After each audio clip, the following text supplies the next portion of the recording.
Hi everyone, so in this video I'm going to show you how you can create this kind of horizontal line in Microsoft Word. You can see I have 6 kind of lines that you can create using these shortcuts, very quick and very easily. So let's check out. So first of all, I delete all the lines that I have created. So there is a very quick tips for this to create lines as horizontal line in Microsoft Word. So for a horizontal thin line, you just type 3 dash and then press enter from your keyboard. That's it. Now you have a thin line as horizontal. Now if you want to make a little bit borderline or maybe a thick line, you just need to type 3 underscore and then press enter from your keyboard. You have it. You can now see there is a thick line. Now if you want to make a double line, you can just type 3 equal and then press enter. Now you have it. You have the double line.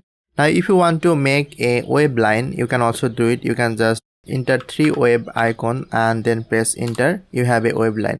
Now if you want to make another 3 line together, you can just type it hash 3 times and press enter.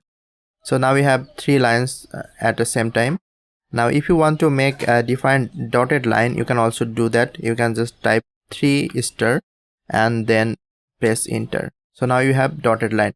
So this is the quickest way how you can create a horizontal line in Microsoft Word. So another problem with this kind of line that you cannot just move it around where you want. It will be with the line that you created, but there is also a way that you can also draw some defined lines, then you can move around. For this you just go to insert and from here you can go to shapes, and from here you can see this is the line, or you can also add this line.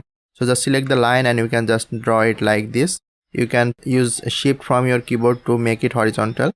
That's it. Now if you want, you can just move it around as anywhere you want. So this is the way how you can also add a defined line that you can move around your Word documents. So I hope this video helped and you can learn how you can quickly create these 6 kind of lines in Microsoft Word and also a movable line in Microsoft Word. So thanks for watching. I'll see you guys on the next video.